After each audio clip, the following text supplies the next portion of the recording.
প্রত্যেকটা দল পরিচালনা করার জন্য তো একটা অর্থের প্রয়োজন হয়, তো আপনাদের অর্থের উৎসটা কোথায়? শেষ প্রশ্নটা আপুর ছিল যে আপনাদের অর্থের উৎসটা কোথায় হবে, আমরা এক কথায় জানতে চাই। দেখেন হচ্ছে ক্রাউড ফান্ডিং হবে, পাশাপাশি হচ্ছে আপনার বিভিন্ন জায়গা থেকে যারা শুভায়ন গেছে, স্পেশালি হচ্ছে প্রবাসীরা এই ক্ষেত্রে অনেক কন্ট্রিবিউশন করে। তো এগুলো আমরা একদম নিট অ্যান্ড ক্লিন রাখবো এবং হচ্ছে প্রতি ইয়ারলি এটা প্রকাশ করা হবে বা 6 মান্থলিও হইতে পারে।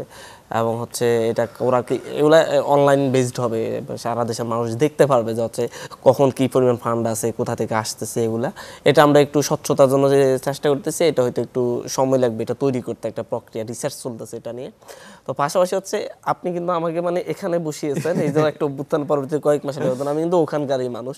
এখানে আপনার যে যতগুলা কথা বলেছেন প্রত্যেকটা হচ্ছে আমারও কথা, যে আমরা এই পরিবর্তন আমার দরকার। রাস্তায় আমিও হাঁটি, আপনিও হাঁটেন, আমরা সবাই কিন্তু হচ্ছে, আমি নিজেও গুলি খেয়েছি অভ্যুত্থানে, নেতৃত্ব দিয়েছি, কি এই অবস্থা আপনারা হয়তো খেয়াল করছেন।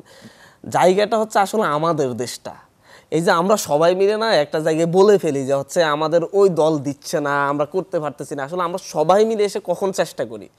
দেখেন হচ্ছে অভ্যুত্থান পরবর্তীতে আমাদের সাথে আমরা কয়জন, 5-7 জন লোক আছে, সারা দেশের কোটি মানুষ রাস্তায় নেমেছে, আসে আমাদের কাছে দেখা করে, আমরা ছবি তুলতে চাই, একসাথে 100 মানুষ 200 মানুষ, আমরা ছবি তুলতে পারি না, কথা বলতে পারি না, হ্যান্ডশেক করতে না। তারপরে আমি অভ্যুত্থানে এত বড় অবদান রাখছি, ইসিবিতে আমি ওই অভ্যুত্থানে 2-3 দিন আমি ডেক্সি ভরে খাওয়াইছি, তারপরেও এরা আমাকে পাত্তা দিচ্ছে না, আমাকে গুরুত্ব দিচ্ছে না। এই যে একটা ইস্যু হয়ে গেছে, সবাই একটা স্বীকৃতি চাচ্ছে। আসলে এই অভ্যুত্থানটা এই দেশের একেবারে রিক্সা থেকে শুরু করে, রিক্সাওয়ালা মামারা আমাদেরকে লাঠি এনে দিয়েছে না, ব্যানওয়ালা মামারা ইট ভেঙে দিয়েছে না আমাদেরকে এনে, তাহলে এই অভ্যুত্থানটা ওদের সহ সকলের আমাদের।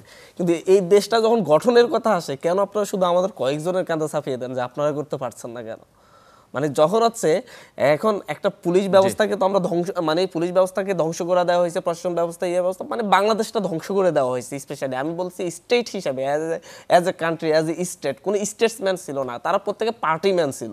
এবং প্রত্যেকে একদম 71 থেকে শুরু করে আজ পর্যন্ত দেখেন কে নিজ দলের বাইরে গিয়ে দেশের জন্য কাজ করছে। মেজর জিয়ার 4 বছর ছাড়া, 4-5 বছর ছাড়া একজন স্টেটসম্যান কেউই হয়ে ওঠে না। আজকে 50 বছরের ধ্বংস করা একটা রাষ্ট্রকে আপনারা হচ্ছে সবাই মিলে একটা জিনিস বলে দায়ী নেন, দায়ী নেন আপনারা, কিন্তু আমরা সবাই মিলে দায়ী নিয়ে যদি আজকে যদি এটাতে ঘুরে দাঁড়ানোর চেষ্টা করি, আপনি কালকে আমাকে প্রশ্ন করেন 1 বছর পরে যে আপনি কেন এটা করতে পারেন না, আপনারা আমাদের এই দেশটা একজন মেম্বারকে প্রশ্ন করার ক্ষমতা পর্যন্ত এদেরকে দেয় না প্রত্যেককে। ধন্যবাদ আপনাদের সবাইকে। আমাদের এই আমি একটু 30 সেকেন্ড সময় দিবেন, আপনারা একটু কাটবেন, কাটলে করবেন, 30 সেকেন্ড সময় দিবেন। হচ্ছে আমি বলি আমাদের এখানে কিন্তু নাগরিক হয়ে উঠতে দেওয়া হয় নাই। দেখেন হচ্ছে এই দেশের মানুষকে ভোটার বানিয়েছে, কার্ড হোল্ডার বানিয়েছে, তুই আমার পিছনে স্লোগান দে, তুই আমার কর্মী, দলের কর্মী বানিয়েছে। এদেশের মানুষকে বলো নাই তুমি হচ্ছে নাগরিক। অ্যাজ এ নাগরিক হিসেবে যদি একজন মেম্বারকে কোশ্চেন করা শুরু করে যে কয়টা কার্ড এসেছে জেলে ভাতা, কয়টা বিদ্যা কার্ড এসেছে, আপনি কয়জনকে দিয়েছেন বলেন, 50 জন মানুষ জিজ্ঞাসা করুক, কালকে থেকে সেই মেম্বার সোজা হয়ে যাবে।